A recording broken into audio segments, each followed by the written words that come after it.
Coming up on the November 19th edition of Carolina Week. Severe weather that hammered other states was more like a lamb than a lion when it came through Chapel Hill Wednesday. Just wet and windy. Carolina North continues to become a reality. We'll tell you what the Chapel Hill Town Council is doing to try to keep everyone happy as the university continues to grow. And former President Jimmy Carter visited a local bookstore this week to promote his new book. We'll hear what the former president had to say about the war in Iraq. Those stories and more. Carolina Week starts now.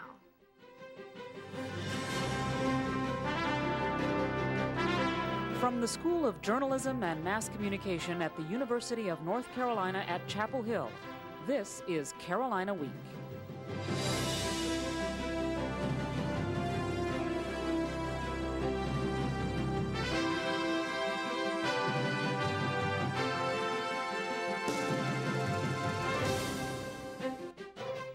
Good evening and thanks for joining us. I'm Andrea McAfee. And I'm Courtney Robinson.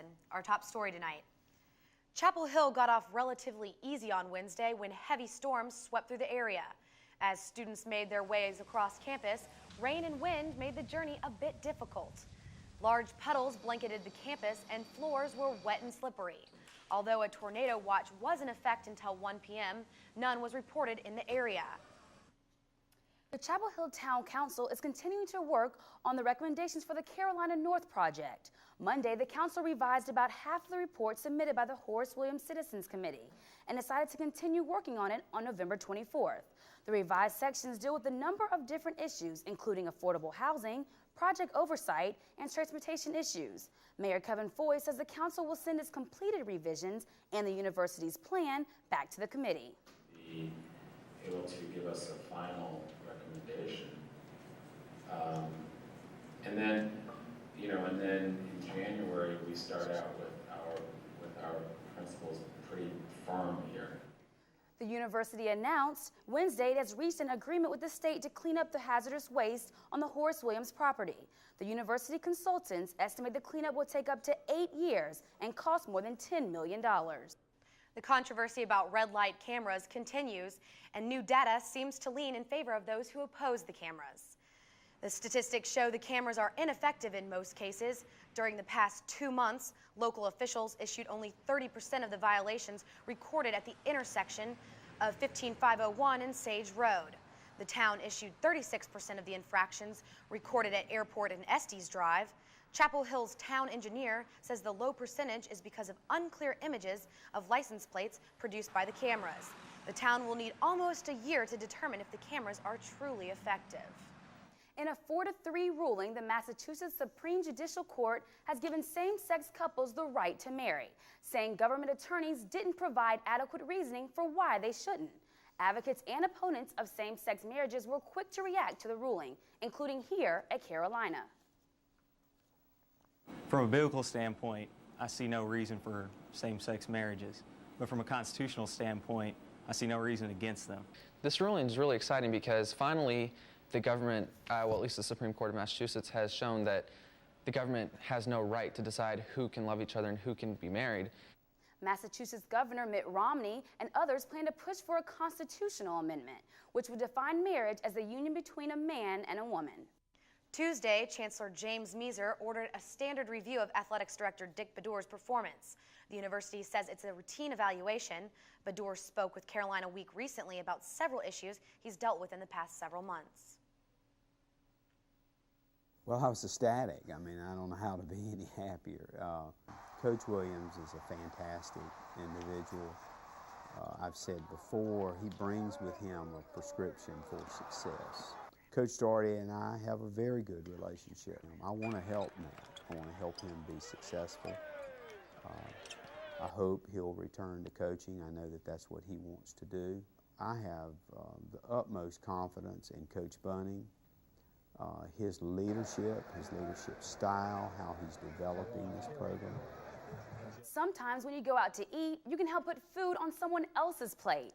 More than 100 restaurants in the Triangle area participated in the 15th annual Restaurant Supporting 10% program, or RSVVP, on Tuesday. Established restaurants such as K&W Cafeteria and Top of the Hill donated 10% of their proceeds to help alleviate hunger. Even newer businesses like The Garden at Esgate Shopping Center participated in the cause.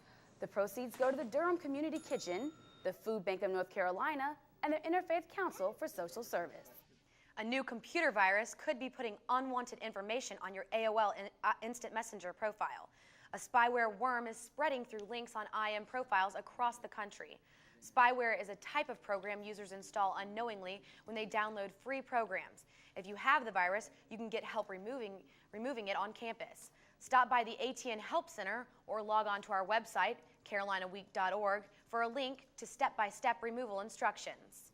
First, it was the Do Not Call registry. So what's next? If some legislators get their way, it won't be long before there's something like a Do Not Spam list to protect online consumers.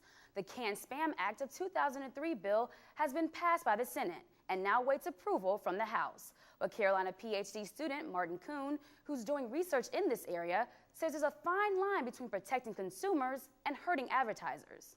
If you think of every person who sends you spam as a source of annoyance or somebody who's trying to put one over on you, you're not going to give any credence whatsoever to the legitimate products that are coming into your inbox. And if there's a future for e-commerce, we have to get to a point where the consumers will trust the advertising messages that are landing in their inbox.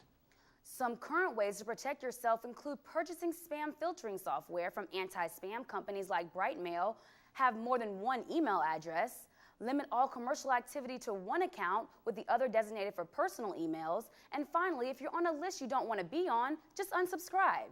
Advertisers must comply with your requests within a reasonable time. It's not every day a former president comes to the area. Former President Jimmy Carter and his new book, The Hornet's Nest, drew quite a crowd in downtown Durham Tuesday night. Thousands of people gathered in front of Regulators Bookstore, waiting hours for only a moment with the former president. The Hornet's Nest is Carter's first work of fiction. He says it's an historically accurate account of the Revolutionary War. Secret Service agents watched carefully as the former president signed books for both young and old. He even took time to talk with one man's wife on a cell phone. He talked briefly to a horde of reporters about world affairs and explained what the war in Iraq should teach America. So I think it shows that we need always to work on a multilateral basis, a multinational basis whenever we can, trust our allies, be staunch in our commitments, have peaceful resolutions whenever possible, and resort to violence only as a last resort. President Carter says a sequel to his historical novel might be on the way. A blind graduate student is using his skills to help other students in North Carolina. Find out how computer programs are mapping out their future.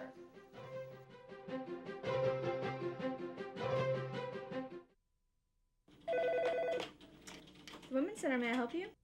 The Women's Center is a nonprofit agency that has served as a meeting place for women in the Triangle since 1979, making it one of the oldest freestanding women's centers in the country.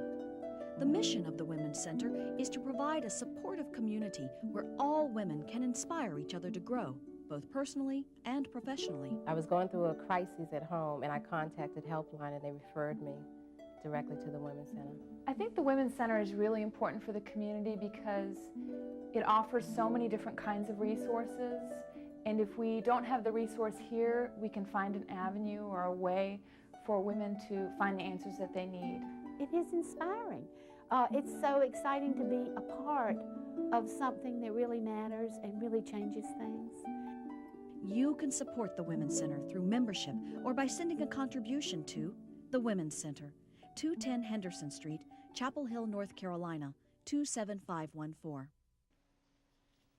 The National Transportation Safety Board now knows what caused the plane crash that killed U.S. Senator and Carolina grad Paul Wellstone.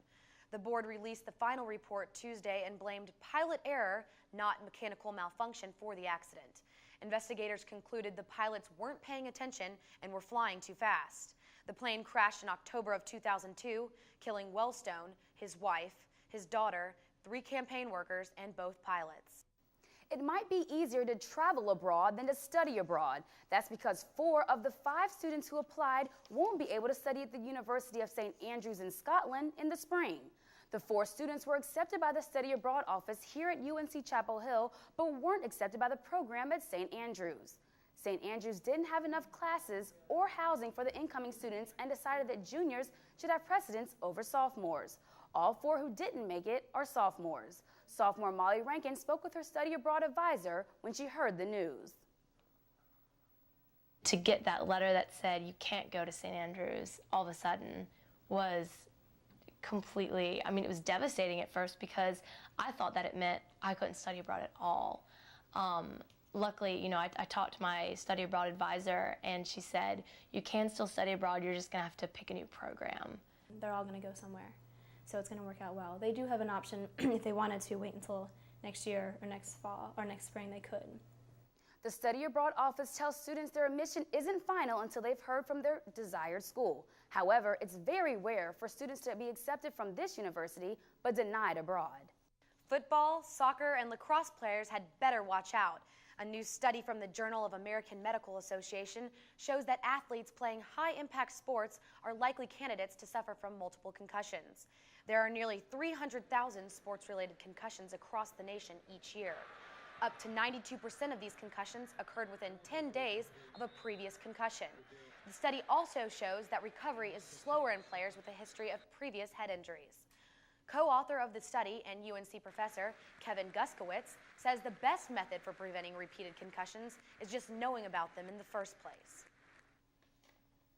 We're probably looking at better awareness, and I think research such as the studies that we published this week will make a difference. It creates a better awareness for coaches, parents, players in those high-risk sports, and emphasizes the need to make certain that these players are asymptomatic before they return to play. Symptoms of concussion include abnormal sleepiness, blurred vision, dizziness, anxiety, and the inability to remember what events took place before the injury. The face of downtown Chapel Hill is changing again, with 3 new restaurants that are opening soon. Aladdin's Grill and Catering is opening where Oasis Cafe was located. On Henderson Street, Zydeco is a Cajun cafe that will fit the spot occupied by Henderson Street Bar and Grill, which closed only last week. And if Ben & Jerry's doesn't suit your taste, the Cold Stone Creamery is almost ready to open its doors where Turtle Music was until several weeks ago. Cold Stone's owner says he hopes to open the ice cream shop by Friday of this week. Serendipity, a chance meeting or happening that leads to something great. The definition proved true for 2 men on campus who put their heads together to help others. This is Gary Bishop, a computer science professor at UNC Chapel Hill. And this is Jason Morris, a blind graduate student studying the classics. 2 very different men, but a chance meeting brought them together. The story behind my meeting with Gary Bishop is actually an interesting one that neither of us ever get tired of telling. I went out for a walk on the campus. I actually got lost with my guide dog Annie over on campus. And he stops me and says, "Can you tell me where I happen to be on campus?" The dog turned at the wrong place. I said, "I want to get to Cameron Street so I can go to class." And he said, "Well, I'll be happy to walk you over there." He says, "Oh, you might be interested in a problem we're trying to solve down at the Ancient World Mapping Center." From this sprouted the idea for Blind Audio Tactile Mapping System, or BATS. Morris is the project's interface advisor, or self-described idea man. Bishop is the project advisor. BATS is a multi-sensory computer mapping system that appeals to the senses of sight, hearing, and touch. It helps non-sighted and sighted students learn about maps. If sighted students use a similar piece of software to get access to their maps and all the students begin to use digital maps, I think it will help immensely, because then all the students will be using the same kind of information. By clicking on an area of the map, students can find out which city, county, and state they're in, and also learn some history about the area. But a map of North Carolina isn't their only project. Currently, Bishop and Morris are working on a map of the university's campus. Sounds would signal where you are on campus. For example, the sound of rushing water would tell you you're at Bynum Fountain. Morris has only a year of graduate school left, but he's certain the project will continue after he's gone. As far as our own personal interest, there's no limit, and we will continue developing the software indefinitely. So while the funding's still there, Bishop will continue his map quest to make Carolina's campus more known to blind students. And Morris will continue to explore campus in all the ways that BATS makes possible. BATS is making a test run in a Raleigh school, and Morris and Bishop hope it will spread to other classrooms soon. Well, Meredith, it's pretty nasty weather out there on Wednesday. Yeah, I was soaked walking into the newsroom. Is that the end of the bad weather for a while? Well, it looks like it will be the end of the bad weather for a while. Now, as we take a look, we will have some mild temperatures coming up for this weekend. That was a cold front that moved through, but it's going to be much warmer, bright skies for the weekend, but we will still have some cool nights. Temperatures should be in the low 40s or so. So we'll have, and this is a look at your stormy weather that you saw earlier today. A cold front moved through, and I'll have more on that and your full weekend forecast coming up after the break.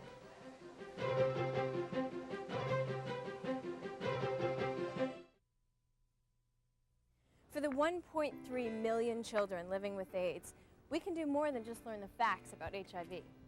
Through Caring for Kids 101, a campus outreach program, college students nationwide are helping to end this deadly disease. Half of all newly infected people are under the age of 24. Your assignment, get involved with Caring for Kids 101.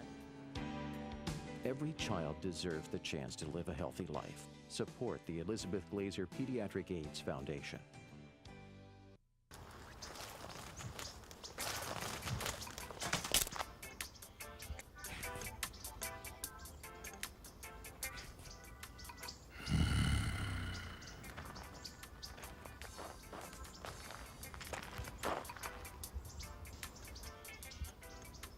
Oh, I'm sorry. I'll put that out.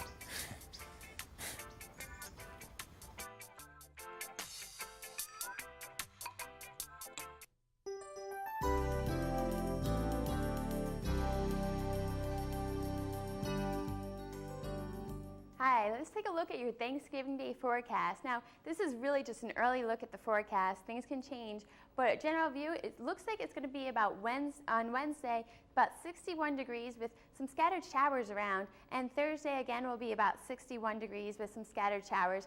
This can change, but you know, if you're heading out there, you're going to be driving home for Thanksgiving break, you might want to take the umbrella, leave a little extra time because it could be a little bit rainy. Now let's take a look at your satellite map. You can see this is the cold front that moved through on Wednesday morning, Wednesday afternoon, where we had some really severe weather with this.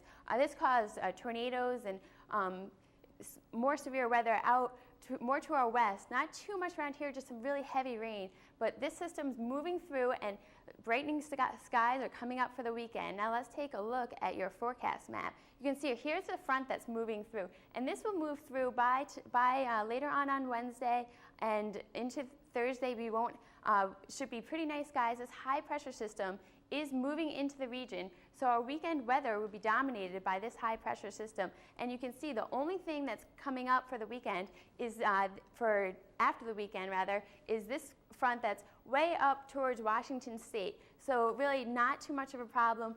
Very nice skies for the weekend. Now let's take a look at your Carolina week forecast.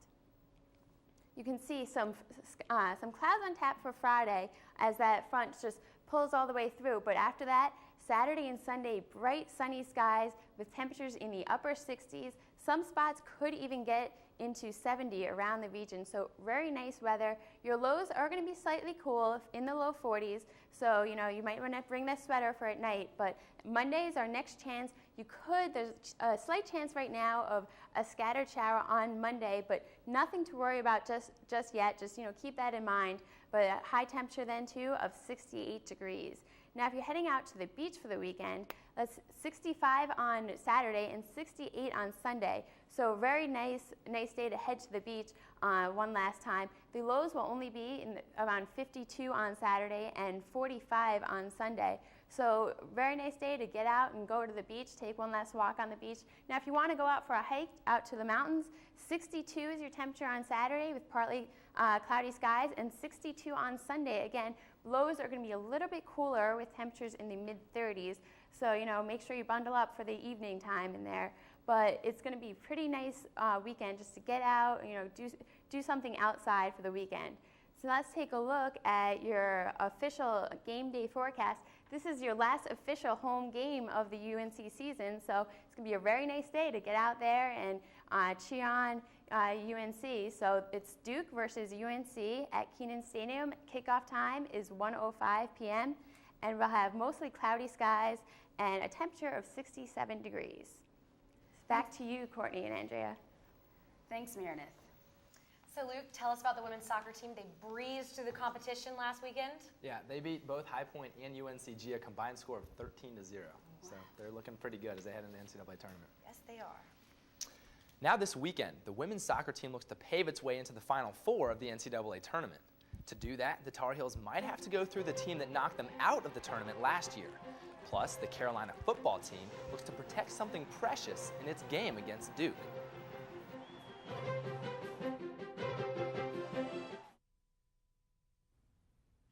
There's something you should know about me. I'm not easy to live with. In fact, I have a really ugly side. I don't always let you speak when you want. I can leave you feeling shaken and confused. And if you ignore me, I might lash out, leaving you dead. I am a stroke. Learn to recognize a stroke and act quickly. Time lost is brain lost. Tell me my favorite story. Once upon a time, a girl had a secret playmate Who lived in a castle in cyberspace. and they downloaded megabyte after megabyte Which took a gig and half a memory. at 3 million bits per second. And that was 60 times faster than their old dial-up. By age 12, too many girls lose interest in math and science and their chance at most future jobs. Keep her interest alive. Could we read Alice in Numberland? It's her future. Do the math. What up? Stuart Scott from ESPN. I'm here in Chapel Hill in the Dean Dome. But you know what?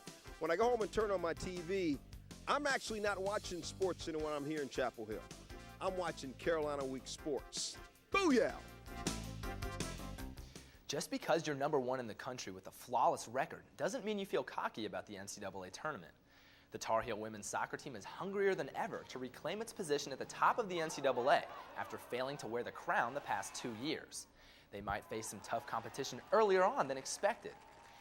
If they defeat Purdue in the 3rd round of the competition this Friday at Fetzer Field, they'll face either Santa Clara or Portland in the quarterfinals. Those 2 teams won the past 2 NCAA championships. Even though the men's soccer team lost in the 1st round of the ACC tournament, the Heels are still seeded 4th in the NCAA tournament.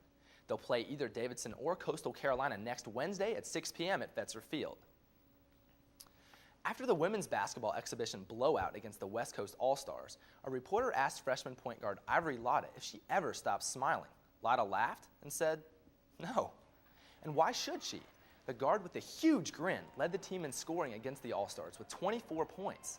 She's the only Tar Heel to score 20 points in each exhibition game. Plus, Lotta has already dished out 11 assists. Lotta and fellow freshman Camille Little have Carolina ranked 14th in both national polls. Coach Sylvia Hatchell and the Heels begin their regular season Friday against St. Francis. Carolina basketball is back. What? You didn't know? Have you not seen the rankings? Well, Carolina has what could be a dominating starting 5. Players like Raymond Felton and Jawad Williams, Sean May, Rashad McCants, and David Noel are the most skilled athletes in the NCAA. But when those players are on the bench, Carolina's subs need to play their very best. With Noel injured for the next 6 to 8 weeks, Melvin Scott, Jackie Manuel, and freshman Rayshawn Terry and Justin Bolander need to step up and show their potential.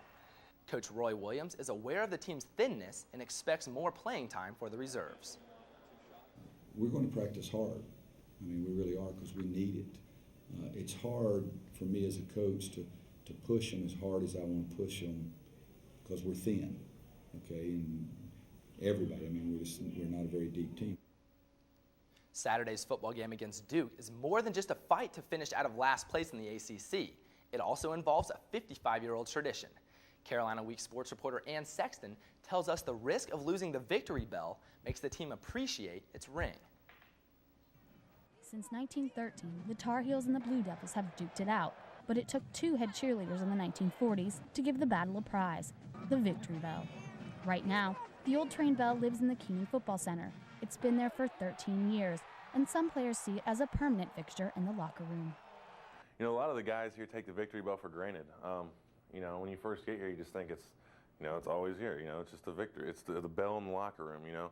And, you know, we ring it all the time when we get excited in the locker room, you know, just, you know, messing around. Someone will go up and ring the bell, and everyone will get excited.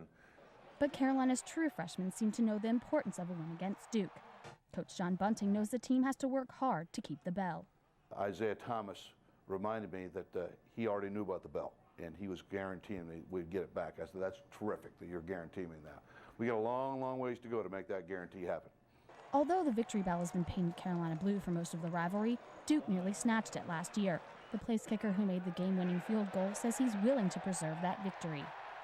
You know, I definitely want to keep it here as long as I can, and if I have the opportunity to help the team out, I want to try to do as best as I can. And fortunate enough, I was able to help keep the victory bell there at Carolina.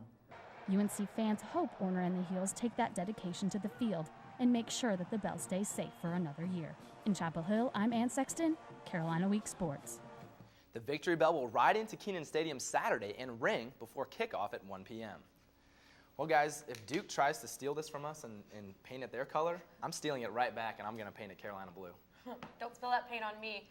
The Duke-Carolina rivalry is always really heated, and we've had the bell since 1990, so a full 13 years here at Carolina. And we sure want to keep it for the next year. Thank you so much, Luke. Okay, thanks, Luke. When you think of pets, dogs, cats, and fish probably come into mind. But one Pittsboro couple has a different kind of animal running around their backyard. We'll tell you what when Carolina Week returns.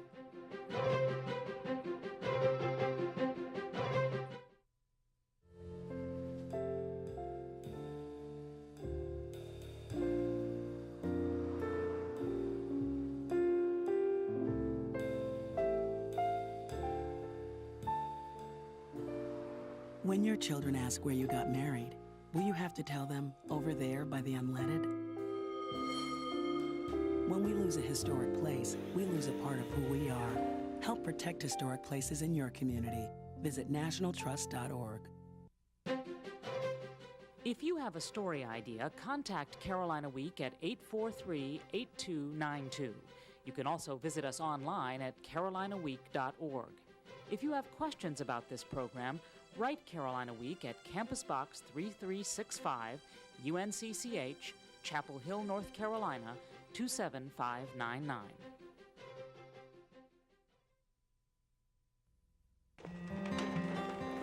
Hey, Mark, where are you going with your piggy bank? I'm going to give my allowance to the Interfaith Council. Why? Mom says they help people, and they need our help, too. The Interfaith Council has been helping families for over 30 years through family services and community house.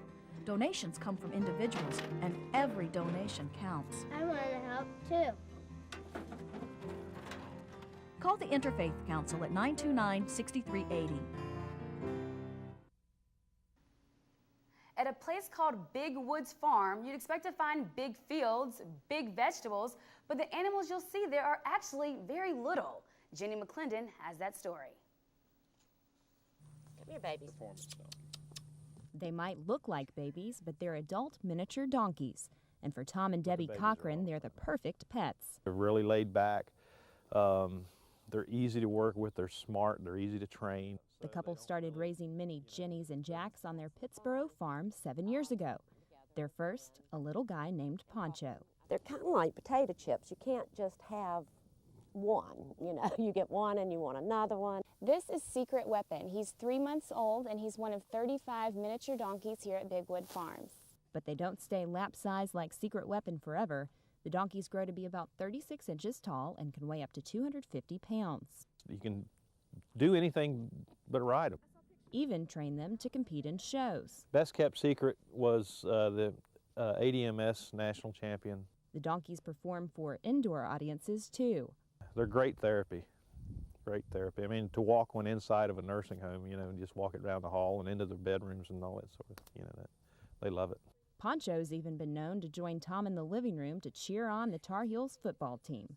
Oh, yeah. Of course, not all mini donkeys are as outgoing as Poncho. They have personalities just like people. I mean, we have some that are a little standoffish. Most of them really like to be around people. Of all the animals the Cochrans have raised, pot-bellied pigs to goats to sheep, they say these little guys feel the most like family. Give me a kiss. In Pittsboro, I'm Jenny McClendon, Carolina Week. Well, Andrea, are you going to get a pet donkey now? Well, unfortunately, Courtney, they're prohibited in the dorms, but they're cute. Well, that's just too bad. We should take a trip out there. Well, that does it for this edition of Carolina Week. Thanks for joining us, and good night.